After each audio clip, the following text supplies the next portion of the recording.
Thì mai ra thôi bây giờ chúng ta vào giáo hội. Nếu chúng ta giữ 5 giới thì chúng ta xin với Phật Thích Ca, Ngài cho con vào giáo hội. Con Ngài vào giáo hội thì tất nhiên là 10 giới trở lên đấy. Nhưng Phật Thích Ca chết rồi giờ làm sao? Có ai mà sống chung 1250 vị mà không có một tiếng chửi thề, không có một tiếng rầy lộn, không có, chỉ là tiếng dế kêu thôi. Cho tới vua A Xà Thế đến chỗ Đức Phật rồi, bởi vì A Xà Thế giết cha là Tần Ba Sa La, mà Tần Ba Sa La là đệ tử ruột của Phật Thích Ca. Phật Thích Ca còn sống không có cứu được. Thì sau khi giết rồi mình mấy ông lỡ ghẻ không, nhức nhối vô cùng. Đi 6 cái đạo sư, tức là 6 ông tổ dạy, bây giờ không ông nào cứu được hết, cái đức không đủ. Thì cuối cùng ông mới đi lại Phật Thích Ca, không dám đi. Ông Đề Bà mới nói ông đi, đi nói trời ơi, đó là sư phụ của cha tôi mà tôi giết cha, làm sao tôi dám gặp ngài. Nói Phật Thích Ca không có cái vụ đó, là không có như các tôn giáo bạn đâu. Ông cứ đến Phật sẽ, cái đức ngài sẽ chỉ ông tu, ông sẽ thoát cái đau khổ này. Cái tội ông nặng lắm á, tội giết cha là cái tội thuộc ngũ nghịch đấy. Cháu nghe lời ông đi. Ông biểu Đề Ba dẫn đường đi lại cái chỗ đó, nghe Đề Ba nói là cái vườn nó tới mấy trăm mẫu, tức là cả trăm lần cái tịnh xá này. Ở đó có 1250 vị. Ông nghe rồi ông đi tới ngoài cửa, cái ông nhảy xuống cái kiệu liền. Ông rút rươm ra, ông nói ông muốn với Phật Thích Ca ám sát ta. Đi mới tới cửa, ông không dám vô. Thì ra nói con đâu có dám ám sát bệ hạ. Thần không bao giờ dám có tư tưởng đó. Ông nói không có, mà tại sao ông nói với tôi cái vườn này 1250 vị mà không nghe tiếng ho, không nghe, chỉ có tiếng dế kêu thôi. Cái gì mà thanh tịnh quá vậy? Ông thấy tôi 500 tên lính đâu mà nó quánh lộn, nó chửi nhau, tôi chặt đầu nó mà nó vẫn lộn xộn. Mà đây 1250 vị mà không có một tiếng, một tiếng nói chuyện, tiếng dế kêu rất thanh tịnh. Rồi nói bệ hạ không tin, bệ hạ ngồi xuống để bệ hạ dòm dưới gốc cây coi. Mỗi một cây cây là một người tỳ kheo đang ngồi tham thiền nhập định. Mà đã nhập vào định rồi thì cái thân này đâu còn có sự yên lặng thôi, còn cái lặng lẽ thôi. Ông vua mới ngồi xuống thiệt, ở dưới gốc cây nào cũng vàng ánh hết. Thì chúng ta thấy cái đức của Đức Phật. Bây giờ mà cái tịnh xá mà 15-20 vị là quánh lộn nhau, chứ đừng có nói là cãi lộn. Ở đầu cãi bằng miệng, dưới rồi tải bằng tay chân luôn. Mà chúng ta thấy 1250 vị mà không có một tiếng cãi lộn, không có một tiếng nói chuyện. Vì người ta nhận được cái bất tử rồi thì người ta ở trong cái bất tử. Rồi bây giờ kiếm một người mà được cái bất tử là chúng ta thấy đỏ con mắt. Thì thôi bây giờ chúng ta trở lại theo lời Đức Phật Thích Ca dạy. Thôi con phải tu người trời thôi. Nhưng mà con định lực con khi nào khỏi cần niệm Phật nữa vẫn có tiếng niệm Phật, thì con tự lực có thể sanh vào cõi trời đấy. Nhưng mà con nhớ cõi trời hết phước của luân hồi. Con chỉ cần phát nguyện thôi. Phải nhất niệm á, tức là con phải khỏi niệm Phật vẫn có tiếng niệm Phật á. Thì con nói A Di Đà ơi, con không muốn ở cõi trời đâu. Con nghe pháp rồi con muốn về cõi Phật A Di Đà thôi, vào cái giáo hội của ngài, đặng con chấm dứt đầu thai. Thì A Di Đà sẽ tiếp dẫn con. 100 người tiếp dẫn, mà nếu con nhất tạp niệm thì con phải chịu ạ. Con vừa niệm Phật mà vừa nhớ tới con, vừa nhớ tiền bạc là A Di Đà không tiếp dẫn là lỗi của con đấy. Thì ngài đã do vậy rồi, chứ 48 lời nguyện A Di Đà mình coi, thấy không? Thì mình thấy là y chang vậy. Thành ra bây giờ chúng ta phải tu theo tịnh độ, rồi chúng ta thêm cái phát nguyện nữa, thì chúng ta vào giáo hội của Phật A Di Đà thay thế cho Phật Thích Ca. Chúng ta nên nhớ như vậy. Thì có lối tu như thế nào? Thì hôm nay tôi nói tôi ơi là dài dòng quá, để Phật tử thấy rằng cái thời buổi mạt pháp này thì tất cả pháp môn khác không cứu mình được.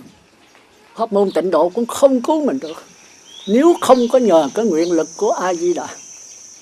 Tôi thêm cái đó cho rõ. Thành ra tịnh độ nó khác với pháp môn khác là phải thêm cái phát nguyện, phải thêm một cái tha lực nữa thôi. Nhưng mà phải tự lực. Thì tất cả pháp môn khác thì tự lực chỉ về cõi trời thôi. Dầu là thiền tông, mà dầu là minh sát tệ, dầu là tứ niệm xứ, bất cứ pháp môn nào, đi tới vô niệm thì mới qua đạo Phật được. Nhất niệm thì tự lực sanh về cõi trời, mà nhất niệm thì không sai được. Mà thời buổi này làm sao nhất niệm còn chưa xong, đừng có nói gì qua vô niệm là nhập lưu. Thì Đức Phật biết rằng cái thời mạt Pháp này là khó mà đi đến vô niệm được. Nhưng mà nếu giảng sanh vào giáo hội Phật Thích Ca, bây giờ không có giáo hội Phật Ca Di Đà, hễ mà qua đó rồi thì nhất định là nhập lưu thôi. Chỉ nghe bài Pháp là tất nhiên, bởi vì cái Phật thuyết Pháp không phải là thuyết như tôi vậy, mà Ngài thuyết đi vào cái A Lại Gia của mình đó. Mình là mẫu giáo thì Ngài thuyết lớp mẫu giáo, mà mình là lớp 2 thì Ngài giới thuyết bài vở lớp 2 đưa mình lên lớp 3. Mình Ngài là lớp 10 thì Ngài thuyết bài vở lớp 10 đưa lớp 11. Thành ra mình tiếp thu rất dễ. Còn tôi bây giờ tôi thuyết đại trà, tôi có biết Phật tử trình độ sao đâu. Ai nghe hiểu thì hiểu, không hiểu thì ráng chịu. Chứ tôi đâu có làm gì được. Chính tôi cũng chưa đắc quả mà. Thì Phật tử phải nhớ cái chỗ đó. Thôi giờ chúng ta trở lại. Thì tất cả pháp môn đều lấy giới, định và tuệ làm gốc. Dầu tịnh độ cũng vậy. Nhưng mà có hơi đổi cái danh từ thôi. Giới đó thì bên tịnh độ kêu là hành, tức là phải thực hành 4 chữ hoặc 6 chữ, tùy theo mình. Mà muốn niệm Phật 4 chữ 6 chữ thì phải giữ giới cho kỹ. Không giữ giới kỹ là không thể niệm Phật được. Chúng ta phải hiểu cái chỗ đó. Rồi cái thứ hai, khi niệm Phật vậy rồi thì được nhất niệm. Mà như thế nào là nhất niệm? Thì niệm Phật đếm từ 1 tới 10, chưa nhất niệm. Nó tạp niệm kéo nó về. Rồi khi nó được 1-2 ngàn tiếng tạm rồi nó mới phóng thì tạm rồi đó. Qua giai đoạn thứ hai niệm Phật khỏi đếm. Mà được 500-1.000 nó mới phóng thì tạm rồi đó. Thì bây giờ muốn niệm Phật khỏi cần niệm nữa. Thì trong linh hồn có tiếng niệm Phật phát ra, thì mình nghe, mình tống nó vô. Rồi nó lại phát ra, kêu là truyền tống thức. Thức thứ 7 nó tự làm ra. Thì cái này nhất niệm đấy. Cái này chết muốn sanh vào cõi trời, dục giới, sắc giới gì đó thì theo cái định lực mình mạnh mẽ. Mình tự lực đi lấy, không có thân trung ấm, không có linh hồn tự nó sanh về cõi đó. Thì tất cả tôn giáo bạn đều làm được cái này. Thì bây giờ quý vị cũng làm được, đâu có khó gì. Nhưng mà khó thời buổi bây giờ không giống như hồi xưa. Bây giờ có nhiều vấn đề, quý vị hưởng thụ nhiều quá. Hồi xưa không có đèn điện, không có xe hơi, không có máy bay, không có tàu lặn. Sống như trời trăng mây nước. Mà chính cái cuộc sống này đó là dễ đi vào đâu hả? Còn bây giờ quý vị thôi đủ thứ hết.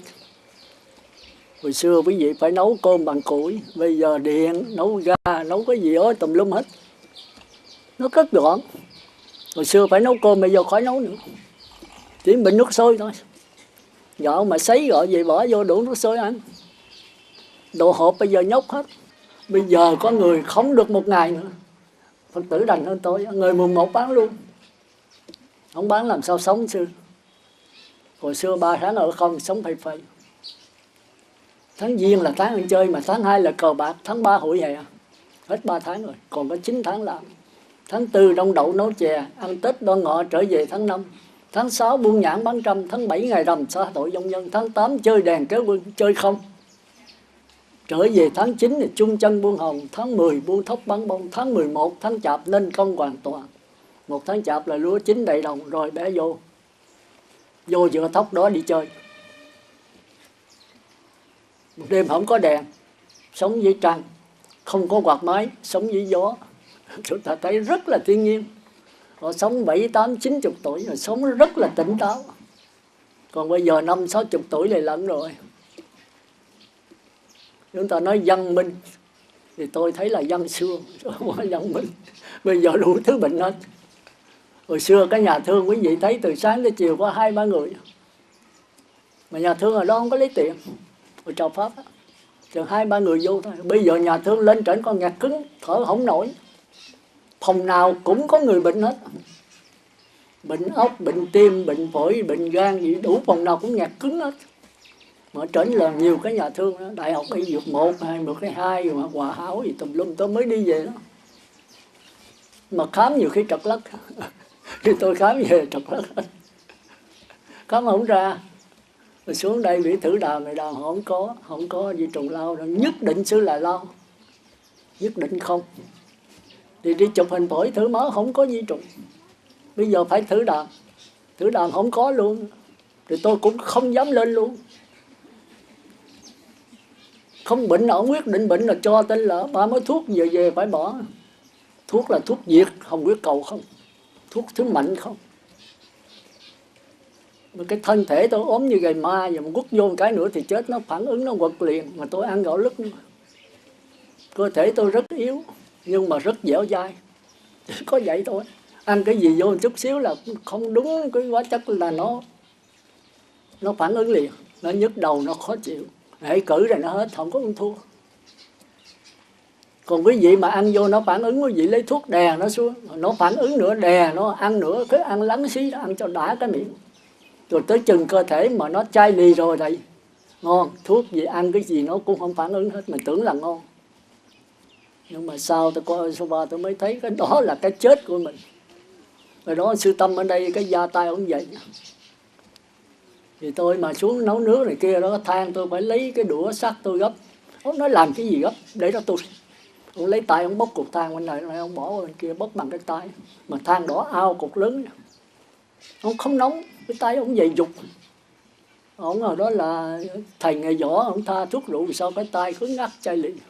Tôi nói trời hôm này ngon lành quá. Tới trường coi sâu vào rồi nói cái đó là mấy cái chết, cái tay nó đã chết cứng rồi, nó chai lì rồi. Mấy người đi làm ruộng ngay chạy xe bốc vác rồi kia cái tay cũng cứng ngắc chai lì. Chúng ta tưởng vậy là tốt. Thì chúng ta nghe nói nhà giàu mà đứt tay hơn bằng nhà nghèo đổ ruột. Mình làm quá rồi cái tay mình không còn cảm giác nữa. Thành ra mấy người đã thường nói là nếu không cảm giác là sướng gì sướng, không còn biết đau đớn nữa, thì nó hạnh phúc vô cùng. Người ta đụng cái dao cay đứt một chút xíu người ta thấy đau, người ta la trời. Mà tôi bây giờ đứt tới cái ruột mà lồi ra ngoài thì cũng không có cảm giác đau. Vậy là ngon lành sung sướng. Ngày đời là vậy đó. Nhưng mà theo cái đạo Phật cái nhìn thì nó khác. Như vậy là cơ thể mình nó đã cháy lì rồi. Tôi nói vậy đó thì giờ mấy ông ấy bà bán thân mấy bà chịu không? Bán thân phân nửa thân này đâu có biết đâu, chích vô không biết đâu, đánh không biết đâu, nó đã là đường dây thần kinh đứt hết rồi. Như vậy thì bán thân sướng hơn. Chúng ta ngu si tới độ rồi đó. Cái chân mà nó không biết đau nữa thì sướng nhất. Thì giờ mọi người bị bán thân bất tội là chích thuốc vô không biết đau, mà có cái gì sưng trặc gì cũng không biết đau hết. Như vậy là sướng nhất. Mình đọa xuống địa ngục thành đất đá rồi đâu còn cảm giác gì nữa. Chính những người cảm giác mà di tế đựng một chút xíu biết đó là người rất là bén nhạy. Cơ thể họ rất là tốt. Cái đó là tôi coi Soba tôi biết nữa, Soba này cũng rành. Thành ra người nào ăn cái món đồ gì độc chút xíu là phản ứng liền. Thì phải cử cái món đó, cơ thể nó tự nó tẩy cái chất độc ra. Rồi giờ uống thuốc đè nó xuống, ăn đồ độc thêm vô nữa. Thì cơ thể nó chống lại. Mà chống không nổi thì sao? Nó chai. Nó là nổi lên lớp da bên ngoài. Mà chống không nổi nữa thì nó thành ung thư. Mà ung thư không nổi nữa thì sao? Nó di căn. Mà di căn không nổi nữa thì sao? Thì vô là thiếu. Chỉ có vậy thôi. Thành ra chúng ta bây giờ nói khôn mà chúng ta ngu. Chúng ta ngu. Cơ thể nó báo hiệu ngay lúc đầu là phải ăn kiêng cữ lại. Khi mà có nhức đầu, có sổ mũi, có này kia biết là cơ thể nó phản ứng mà ăn đồ độc rồi đấy. Thì phải kiêng cữ lại, đừng uống thuốc, nó sẽ hết. Cơ thể nó chống lại. Bây giờ uống thuốc đè nó xuống. Thì những cái bệnh này nó ngủ ngầm ở dưới, nó bị thuốc đè xuống. Ăn đồ độc vô nữa. Có đồng minh. Thì đồng minh nó là hợp tác với cái đồ độc, nó quật cái thuốc nữa. Uống chồng lên nữa. Mấy người uống thuốc giảm đau. Uống riết rồi thuốc không kết quả, uống nhiều hơn. Tăng gia liều thêm. Tăng gia hết nổi thì sao? Thì vô là thiếu. Chúng ta nói thời buổi này thông minh gì tôi thấy còn ngu hơn người xưa nhiều. Hồi xưa tôi nhớ mẹ tôi đó cũng vậy đó. Bà là một bác sĩ rất tài tình. Nhưng mà sau ra chợ cái bà mất con cái mà bệnh đó, bà muốn bắt mạch đó thì bà hay đó. Bà rờ cái tay rồi bà rờ cái trán, rờ cái tay với cái chân là bà biết mấy đứa này bệnh. Bà đi bẻ lá cây nhà lá vườn, bà cặp gấp, bà nướng, bà cho uống cái hết trơn. Tôi thấy là mỗi lần tôi bệnh tôi chùm mền đó, rồi bà lại dỡ mền, bà để cái tay lên trán. Rồi bà cầm cái tay tôi rồi bóp cái chân tôi, cái bà biết bệnh gì. Bà hỏi mày sao?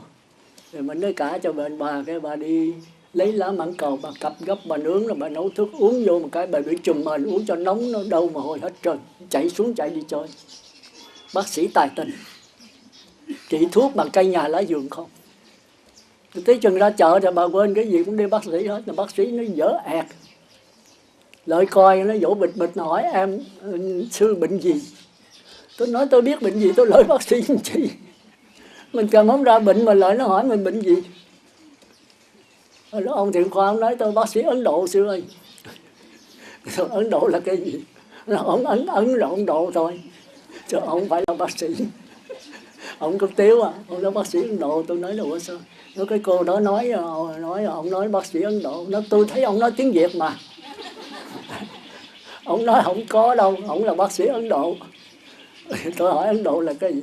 Ông nói ông lại ấn cái bụng anh rồi ông độ chừng thôi, thì đó là ông Ấn Độ. Bây giờ ngoài đời người ta tiếu tới vậy đó, thì chúng ta thấy là nó khó. Thôi giờ chúng ta trở lại. Thì bây giờ tất nhiên Phật tử phải giữ giới, đó là điều thứ nhất. Thì có 5 giới thôi. Mà tôi thấy Phật tử đến là thường tôi hỏi cái giới, mà giới đầu tiên khó nhất là giới sát sanh. Thì Đức Phật biết là chúng sanh nó rất lười biếng, khuyên nó ăn chay trường nó là không được. Tôi thấy ông Đạo Dừa ông hay đó. Đến ổng rồi đó, ông khuyên ăn chay. Hỏi bây giờ có ăn chay mấy ngày? Anh hai, cậu hai. Nó kêu ông cậu hai. Giờ có ăn chay 10 ngày được không? 30 ngày, 29 ngày cũng không được. Đạo Dừa đó, tôi có đi để mà tôi hỏi ông đó.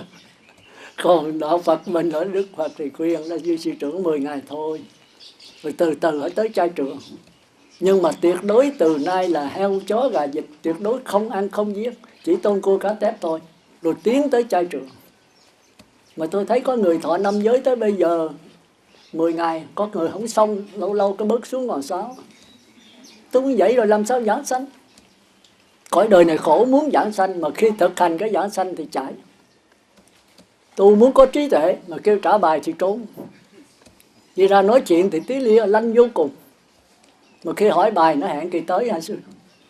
Rồi kỳ tới thì trốn mất. Thì tôi thấy Phật tử không có thật. Không có thật. Bây giờ nói chuyện lanh lắm. Tử mà lâu năm á, họ có kinh nghiệm, kiến thức, kỷ niệm, họ léo qua léo lại, họ khôn vô cùng. Thì chính là kinh nghiệm ký ức này là sở tri trướng giúp cho họ lướt qua hết mọi hoàn cảnh. Nhưng mà không lướt qua cái nghiệp của họ đâu. Thì tôi thấy tôi đau lòng. Phật tử càng lâu năm chừng nào, càng già dặn, càng khôn ngoan chừng nào, càng bén nhạy là càng xáo trá nhiều chừng này. Giờ nói thì sao bây giờ? Nói nó không lợi đâu. Tôi nói lợi không lợi Phật tử nữa. Thì tôi phải lắng nghe thôi. Thì tôi thấy là những người tu lâu mà không tiến hóa được là chết. Nhưng mà ở ngoài đó Mỹ sư kêu là mấy bà cô. Cô thì không phải cô, mà bà thì không phải bà. Nhưng không có gia đình thì là cô. Mà 40 mấy 50, 60 rồi kêu là cô thì cũng không đúng. Thì thôi kêu là bà cô là hơn. Thì tôi thấy là nó cuộc đời nó có. Giờ chúng ta trở lại. Thì tôi khuyên Phật tử thời buổi này là tới cùng rồi. Phải quyết định 10 ngày chay thôi. Chứ không nói để con từ từ, con không dám hứa. Tôi nói đối với tôi là không có vấn đề hứa. Về ăn liền thôi. Cũng như ông Đạo Dừa 30 ngày thôi, 29 cũng không được. Ông cái tình lực ông mạnh đó. Ông Đạo Dừa đó có 10 mấy 20 ký rồi nha. Tôi lại tôi coi, tôi hỏi mấy cô đó, nó ông có 10 mấy 20 ký à. Tôi cũng có hạn đấy, tôi còn được 36 ký.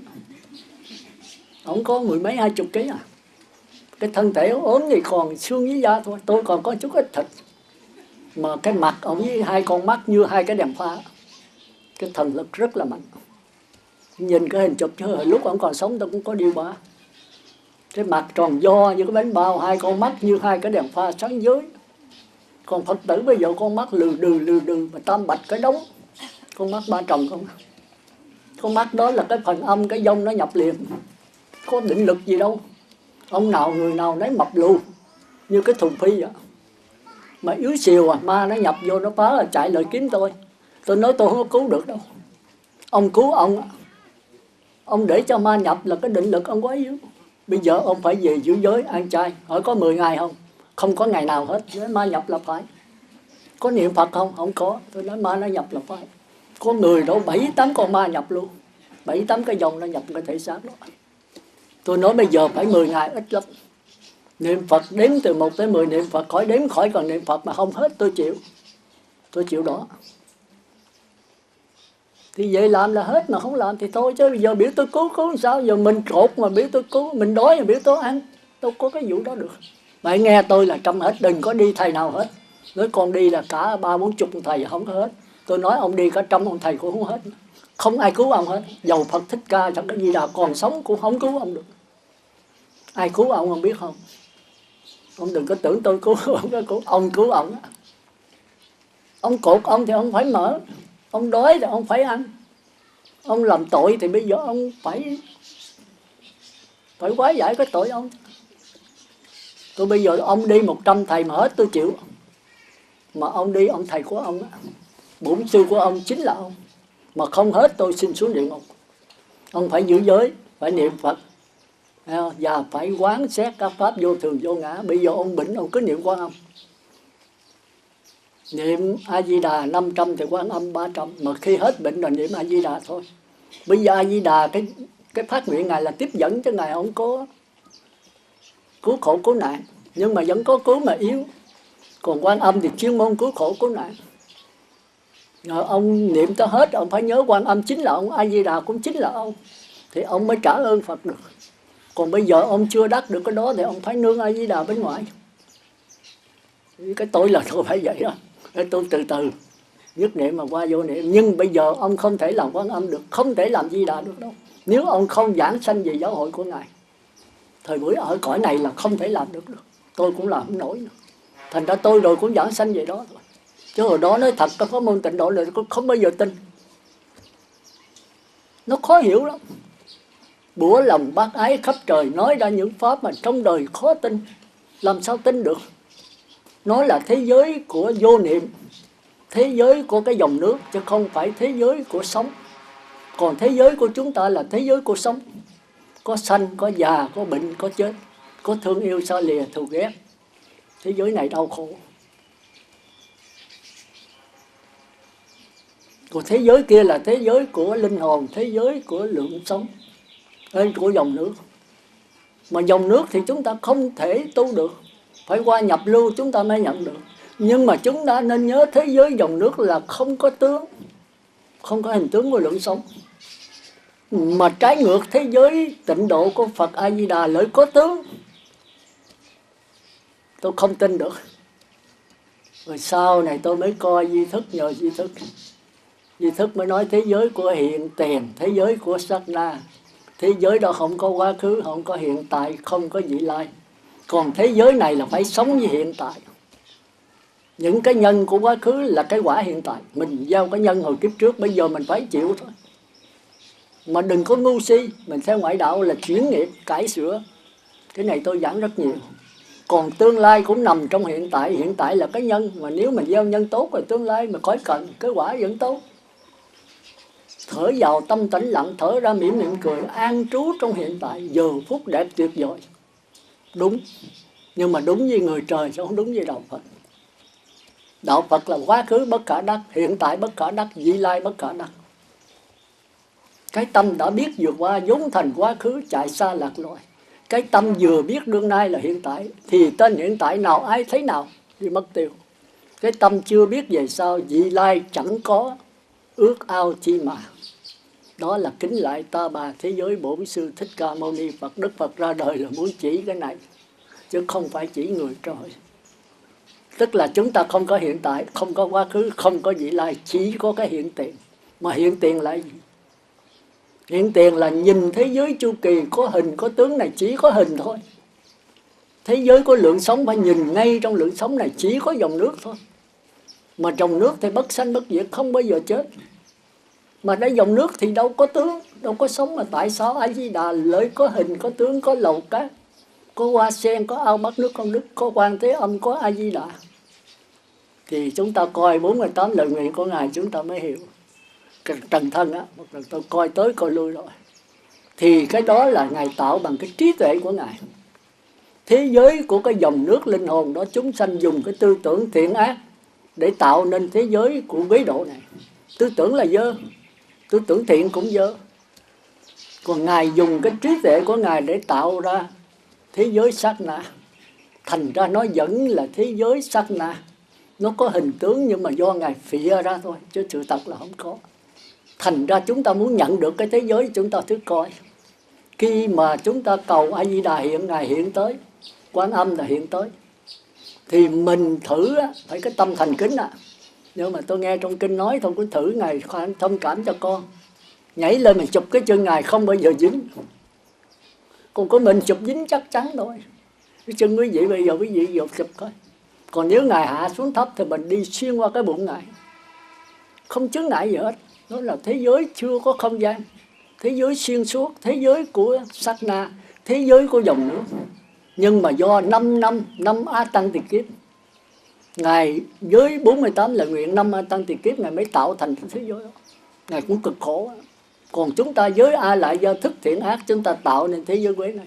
Chúng ta dùng tư tưởng để tạo, Ngài dùng cái trí tuệ để tạo, hai cái nó khác nhau xa. Còn nếu Ngài hiện xuống mình nhìn ở dưới đất, nếu mà đất gạch thì mình thấy là không có bóng. Còn mình ngồi đây mà nhìn xuống đất thấy có bóng. Chúng ta phải hiểu hai cái nó khác nhau rất xa. Còn lầu cát trên đó mình sản sanh về đó, mình đi cửa đi không cửa, đi qua vách cũng được. Còn ở đây quý vị lên Tịnh Xá đi qua vách lỗ đầu, hai người gặp nhau không đụng lỗ đầu. Còn bên đó giảng sanh về đó gặp nhau đi qua nhau cũng được. Ao bát nước công đức lầu gì đó, cái cây cối gì đi xuyên qua cây luôn được. Ở đây không làm cái đó được. Cái đó là cái Phật lực của A Di Đà. Thì thôi tôi nói sơ thôi, để quý vị thấy cái niềm tin vững chắc. Đối với tôi cái tịnh độ bây giờ tôi không có nghi. Tôi thấy như thấy chỉ bàn tay vậy thôi. Nhờ tri thức. Thì cái đó phải ngồi thiền lâu quý vị mới thấy thế giới sát na. Rồi mới thấy cái Phật lực A Di Đà, Ngài phải tu tới 5 A Tăng Tỳ Kiếp. Thì chúng ta phải hiểu. Thành ra quý vị làm sao cố gắng giữ giới không sát sanh, không trộm cắp, không tà dâm, không nói dối, không dùng các chất sai, nhất là rượu. Nhưng mà đạo Phật không phải là không làm điều ác, mà còn phải làm điều lành. Bởi vì mình phải phát Bồ Đề Tâm, chứ đâu phải tu cho mình. Tôi tu là tôi phải hàng giái rằng nếu tôi về cực lạc, tôi đắc quả, tôi trở lại cõi này liền. Tôi không bỏ được, bởi vì cõi này ân nghĩa với tôi rất nhiều. Tôi mà thành Phật là nhờ tất cả chúng sanh ở đây. Có mấy ông mấy bà, có cây cỏ đất đá luôn. Tôi mới là thành Như Lai được. Tôi mới giảng sanh được. Nếu không có tôi làm sao mà tu, tôi làm sao tôi ngồi đây. Cái gọi là tôi là cái do không phải tôi, tất cả đã tạo nên cái tôi này. Thì cái ân nghĩa rất là nặng. Tôi về đó mà tôi thành A-la-hán, tôi bất biến rồi, tôi không bị nhiễm nữa, tôi trở lại liền. Còn bây giờ lây độ mấy ông bà không được, mà lơ mơ mấy ông bà độ tôi thì tội nghiệp cho tôi. Mình độ người ta không được thì người ta độ mình. Tôi gặp mấy bạn nhậu mà nếu tôi độ nó được không độ thì tôi phải nhậu theo nó. Thì thôi hết giờ. Tiếng rưỡi. Thì giờ cho đi cho nó mau. Thì quý vị không sát sanh mà phải phóng sanh. Không trộm cắp mà phải bố thí quỷ đạo. Không tà dâm mà phải tiết dục. Không nói dối mà phải nói lời chân thật và dịu dàng. Không dùng các chất sai, nhất là rượu, mà còn phải quán vô thường, vô ngã và khổ đau. Cái này là cái căn bản đấy. Vô thường, vô ngã, khổ đau là cái gì?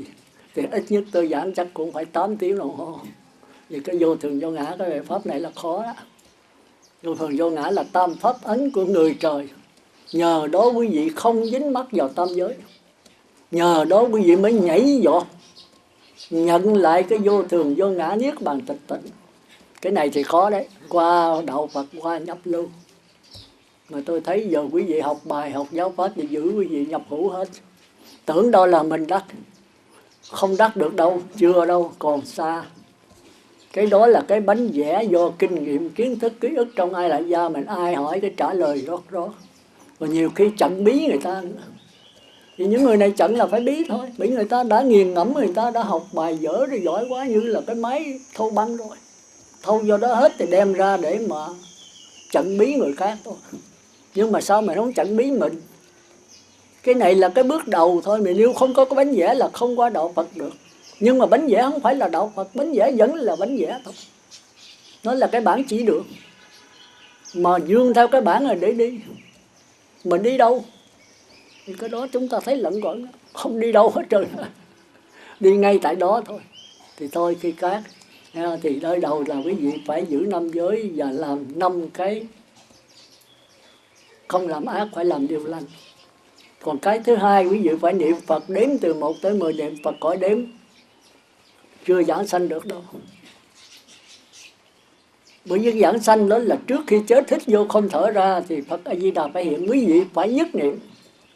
Còn nếu hít vô không thở ra, vừa nhớ tới Phật mà vừa nhớ tới con, vừa nhớ tới tiền bạc, không giảng sanh. Thì phải nhờ thêm 3 hộ niệm. Thành ra 3 hộ niệm rất là quan trọng. Tôi thấy có một số người không giảng sanh được mà nhờ 3 hộ niệm vẫn giảng sanh. Và khi chết là không có điềm lành, thấy là điềm dữ không? Cứ như ông Dân Tệ mà lắm thì có điềm dữ. Chết rồi bị là ăn uống trúng thực. Trúng thực thì nó cái bụng nó nấu là ngạ quỷ thôi. Thì điện lên Đà Lạt tôi nói niệm Phật tiếp đi. Niệm 8 tiếng rồi niệm cho tới vô là thiêu luôn. Thì nó sẽ chuyển nghiệp thôi. Cái ban hộ niệm rất là quan trọng. Một người giữ một giới đó là được 36 vị thần ủng hộ. Thì 5 giới là 180 vị.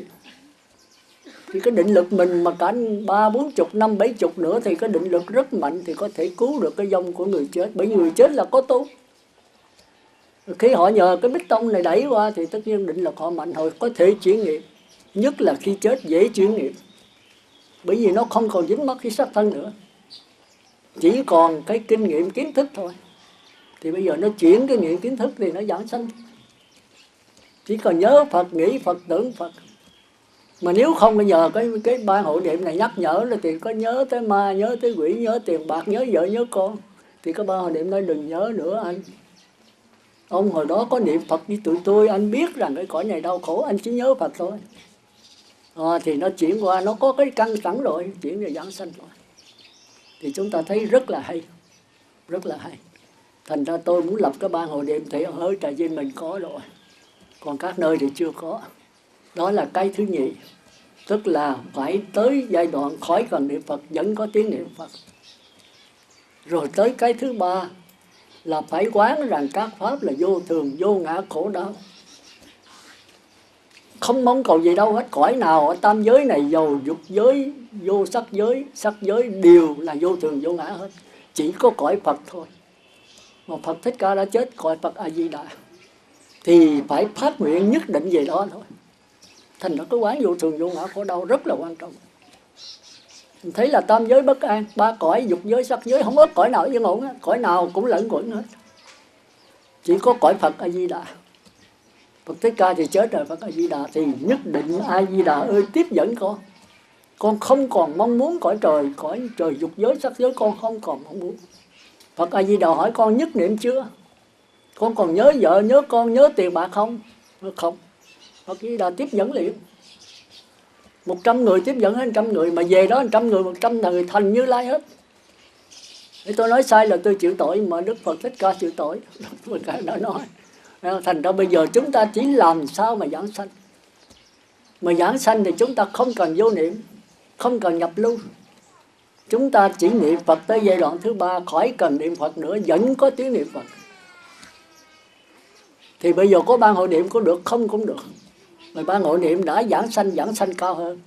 Nếu hạ phẩm hạ sanh thì 3 hộ niệm giúp đỡ mình trung sanh hoặc thượng sanh. Còn có thể giúp đỡ mình qua trung phẩm. Còn nếu niệm Phật đếm từ 1 tới 10 niệm chưa đếm thì tự lực, chưa chắc giảng sanh nổi. Thì 3 hộ niệm giúp đỡ. Thành ra trong kinh mới nói là hãy có niệm Phật rồi thì dễ dàng giảng sanh thôi. Nhưng mà chữ dễ dàng chúng ta phải hiểu là phải có 3 điều kiện. Thiện căn, phước đức, nhân duyên. Xá lợi Phất há chúc căn lành. Nhân duyên phước đức mà thành đạo sao. Căn lành là gì? Là người này chịu niệm Phật, thích niệm Phật, tha thiết niệm Phật. Chúng ta thấy có nhiều người không chịu niệm Phật nha. Tôi đi Bạc Liêu, đi Quỷ Lậu là có người là cho quà, cho bao thơ, biểu niệm Phật đi rồi lấy quà, lấy bao thơ. Không là không, niệm một câu thôi, không. Vậy thì không niệm là đi ra một mình, đi thì đi. Rồi cái bà Phật tử Việt Kiều đó nói thôi giờ niệm đi một câu bà cho 1.000. 100 câu 100.000, 1 triệu câu thì lãnh 1 triệu. Rồi có quà thêm nữa, bao thơ riêng thêm nữa. Không. Thấy là có niệm Phật nó khó đấy. Có người chết là chết, cái niệm là không nó niệm. Cái nghiệp nó chướng ngại. Thành ra mình chịu niệm Phật đó là thiện căn. Và phước đức là gì? Là mình có đi hộ niệm. Mình là ủy viên hộ niệm hoặc là trưởng ban hộ niệm, thì mấy người hộ niệm Phật người ta mến mình. Quý vị bây giờ ai cũng có thần thông hết. Bà bà mà trưởng ban hộ niệm bây giờ hấp hối rồi. Quý bạn lợi tiếp thì điện một cái là lợi cả 50, 70, cả 100 người. Thì tất nhiên là giảng sanh thôi. Người này đã có thiện căn rồi, bây giờ lợi bực ban hộ niệm quyết tông đẩy mạnh nữa. Nhưng mà coi chừng cái thứ ba, cái nhân duyên. Thì cái bà gì mà tôi nói ở Úc đó, bà là trưởng ban hộ niệm, rồi bà có một cái sở đất rất lớn, 10 mấy mẫu. Bà là chủ sở đất. Thì hễ ai mà có bệnh hoạn điện cho bà là bà đi, bà hướng dẫn, bà khai thị cho người ta, thay thế các sư luôn. Như vậy là phước báo vô cùng, mà bà là niệm Phật nữa. Thiện căn đầy đủ. Tới chừng bà đi ra, bà điều khiển mấy công nhân làm, bà ngã xuống bà chết. Thì mới đỡ bà vậy làm hỗn nhân tạo bà sống lại. Cậu, cái chết là không nói được. Mới chở bà vô nhà, thì cái nhà ở ngay trong cái miếng đất của bà, cái cơ sở làm trong đó. Chở về đó có vài trăm thước thôi. Thì bà mới kêu ông chồng lại, bà mới viết giấy, anh điện thoại thỉnh ban hộ niệm cho em gấp. Thì chồng theo cái số điện thoại thỉnh, rồi ban hộ niệm người ta truyền nhau lại gần cả 100 người. Ban hộ niệm gần cả 100, ai cũng mến cổ hết. Cổ còn trẻ 40 mấy tuổi à, trẻ đẹp mà tài ba. 100 mấy chục người đến hộ niệm cho cổ. Thiện căn đủ, phước đức đầy đủ. Ông chồng mới điện cho bên mẹ, cha mẹ của cổ, bên cha mẹ của mình, anh em bà con lại hết, cũng gần 70-80 người. Bến xe hơi nó dễ hợt, điện lại 15 phút tới thôi. Thì theo cái tập quán bây tôi nói cái truyền thống đó là nguy hiểm. Con thì ôm mẹ hôn hết, cha mẹ thì lợi vuốt đầu con, đỡ con dậy hôn hết bắt tay để mà từ giả lần cuối cùng. Mà cái thay ma từ giả lần cuối cùng, cái ban hộ niệm của Tịnh Độ thì lợi không hợp vấn đề đó.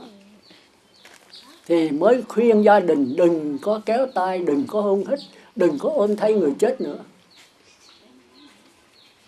Thì bà con bực mình, đâu có biết Tịnh Độ là cái gì. Nổi sân lên đuổi ban hộ niệm đi hết. Mà người ta có quyền, bởi người ta là con cháu, là cha mẹ của người hấp hối. Người ta có quyền, người ta đuổi đi. Thì ban hộ niệm phải riu riu, tiêu nghỉu đi hết, chứ làm sao ở đó được. Lúc mà không ấy là nó đập luôn nữa. Ngoài đời đâu có biết đạo gì đâu. Thì cha mẹ thương con mà không cho ôm con, không cho hôn hít con. Con cái nó thương mẹ nó mà không cho nó cầm tay mẹ, không cho nó khóc. Mà quý vị biết cái Tịnh Độ là tối nghị vấn đề đó. Người chết hấp hối liếng tiếc rồi làm sao giảng sanh. Mặc dầu là cổ là ban hộ niệm, cổ rành, nhưng mà trước cái đau lòng của con, cái đau lòng của cha mẹ, cổ làm sao cầm cho nổi. Mà đông quá kéo cổ lợi hoài thì cổ làm sao giảng sanh. Mà Phật A Di Đà cổ không dám hiện ra, người ta không đồng ý. Thì ban hộ niệm cản thì gia đình đứng lên 40-50 người đuổi hết mấy trăm người ban hộ niệm ra khỏi nhà lập tức. Phải đi thôi. Cô này cổ không nói được nhưng mà cô nghe được. Cô học máu liền, cô chết lập tức. Máu chảy ra bên miệng 8 tiếng đồng hồ vẫn còn chảy. Chúng ta thấy là thiện căn phước đức đầy đủ mà thiếu có nhân duyên. Thành ra tôi khuyên Phật tử dáng làm sao độ gia đình mình nữa. Độ là độ lúc còn sống này. Chứ để chết rồi độ khó lắm. Chỉ có A-la-hán mới biết cái linh hồn này siêu hay đọa. Thành ra chết mình phải coi cái ứng chứng thì biết người chết có giảng sanh hay không. Thứ nhất là người chết có tỉnh táo hay không. Trước khi hít vô thở ra tỉnh táo hay không. Hay là mê man. Mê man thì không bảo đảm. Cái thứ hai là để 8 tiếng mà cái thây ma cứng ngắc, không giảng sanh. 8 tiếng tay chân vẫn còn mềm như người sống, vì 8 tiếng là hơi nóng hết, chết thiệt á. Còn nếu 8 tiếng mà còn nóng là không nên luyện. Có khi để 2-3 ngày vẫn còn nóng thì cái này có thể sống lại. Tôi phải rành mấy cái này trong kinh Phật nói đó. Còn nếu 8 tiếng lạnh ngắt hết thì coi cái chỗ nào mà nóng cuối cùng. Đảnh thánh nhãn sân tiên nhan tâm ngạ quỷ phúc bàn khinh xúc hạ hành địa ngục khước để xung. Nếu trên đỉnh đầu còn nóng là sanh về trung phẩm, tức là thấy Phật tánh đấy. Còn cái trán này còn nóng đó, nếu mà ấy đó thì về nhập lưu nhất dẫn lai bất lai đấy, khỏi người. Mà phát nguyện A Di Đà tiếp dẫn, chỉ thêm cái phát nguyện thôi thì về trung phẩm. Còn cái trán này còn nóng sanh về cõi trời vô sắc. Mà nếu A Di Đà tiếp dẫn thì hạ phẩm thượng sanh. Còn cái mặt còn nóng đó thì sanh về cõi trời sắc giới. Mà nếu A Di Đà tiếp dẫn đó thì hạ phẩm trung sanh. Còn cái ngực còn nóng thì sanh về cõi người. Mà nếu A Di Đà tiếp dẫn thì hạ phẩm hạ sanh. Đó là hết. Thành ra quý vị phải coi cái đó. Rồi muốn tin nữa, quý vị cứ đem vô là thiêu. Nếu châu là không biết. Mà có xá lợi thì chắc chắn giảng sanh. Mà không xá lợi thì kẹt. Thôi tới đây là tạm ngừng. Vậy hôm nay tôi khuyên Phật tử là cái thời mạt Pháp này chúng ta phải cố gắng niệm Phật. Mà cái đầu tiên là phải hành, tức là giữ năm giới cho kỹ. Cái thứ hai là phải liên tục niệm Phật, đếm từ 1 tới 10 niệm Phật khỏi cần niệm Phật nữa thì tự lực có thể giảng sanh. Nhưng mà có ban hội niệm thì giảng sanh cao. Còn niệm Phật đếm từ 1 tới 10 niệm Phật khỏi đếm thì chưa bảo đảm, thì có ban hội niệm chắc chắn thôi. Nghĩa là có niệm Phật, có đầy đủ phước đức, thiện căn, nhân duyên, bảo đảm giảng sanh. Mà coi chừng cái thiện căn thì mấy vị có niệm thì dễ rồi. Còn phước đức là ban hộ niệm mà cái vị quen đi hộ niệm người ta lợi rồi.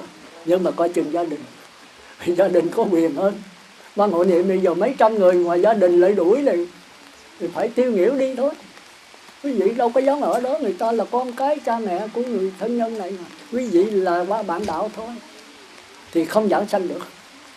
Còn quý vị để ý cái đó ha, cái đó là không phải một trường hợp mà tôi thấy nhiều trường hợp lắm, mà tôi kể một trong những trường hợp thôi. Quý vị thấy là cái giảng sanh không phải dễ mà không phải khó, mà phải có thiện căn, phước đức và nhân duyên. Như vậy trước khi dứt lời thì một lần nữa tôi cũng chứng minh ngày số bát hôm nay của cô Cúc, cô Trung, và một lần nữa cũng cầu cho bà Khu Thị Hôn, pháp danh là Giác Ngọc, từ trần ngày 17 tháng 4 Canh Dần 2010, hưởng thọ 78 tuổi. Cũng như tất cả quý vị nên cố gắng bây giờ ha, chứ để chết rồi là hơi khó khăn đấy. Thì cứu độ là cứu độ trong lúc hấp hối, cứu độ trong lúc hấp hối. Vậy thì cầu chúc cho quý vị cũng như tôi và toàn thể pháp giới đều chống giảng sanh cực lạc và thành Phật đạo. Nam mô A Di Đà Phật. Rồi vậy là xong ha. Quý vị có điều chia sẻ nghi trong bài giảng của tôi, được biết tôi giải thích thêm. Còn nếu không có thì lời mà cảm tạ của tín chủ. Rồi sau đó quý vị niệm Phật 10 phút rồi xuống dùng cơm. Còn cái sám hối bữa khác cũng được. Mô Phật.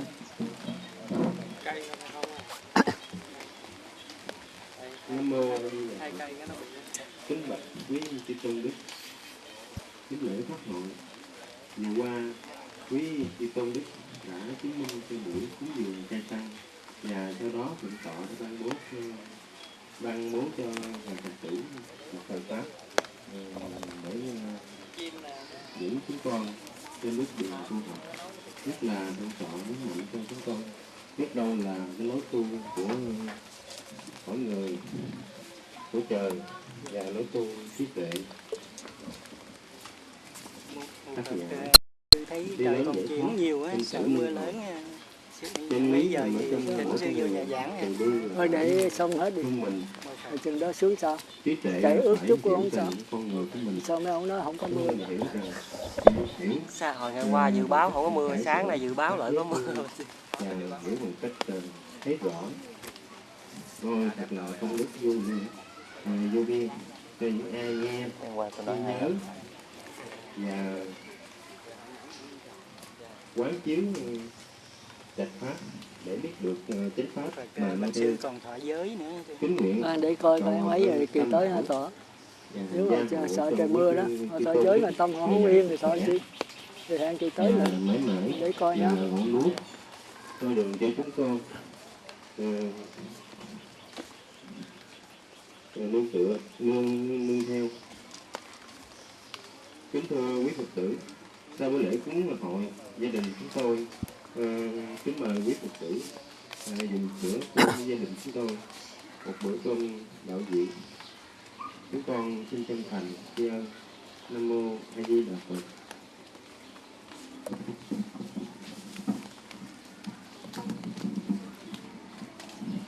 Một thì buổi lễ như vậy tạm là viên mãn đó. Nhưng Phật tử không có điều chi thì đúng ra chúng ta niệm Phật 10 phút, nhưng mà cái tâm quý vị chắc không an. Thì trời sắp sửa mưa, thì niệm Phật mà tâm không an thôi thà đừng niệm. Còn thọ giới nữa, mà tâm không an thì thọ giới cũng không an. Thì thôi tôi xin thưa là cái thọ giới này về rằm tới. Thọ giới thì tâm phải an ổn, mà không an ổn thì không có đắc giới được. Thì mình để chậm lên 15 ngày nữa. Bây giờ quý vị có thể chạy xuống dưới, còn tôi thì ở đây. Thì tôi thấy là làm cái gì phải tâm an ổn. Tâm an ổn thì cái thọ giới mới an ổn. Còn thọ giới mà cái sợ mưa và cái tâm hồi hộp thì thôi thà là khi khác. Còn vấn đề mà niệm Phật cũng vậy. Niệm Phật mà cái tâm cứ lo mưa hoài thì niệm không kết quả đâu. Thì thôi để khi khác.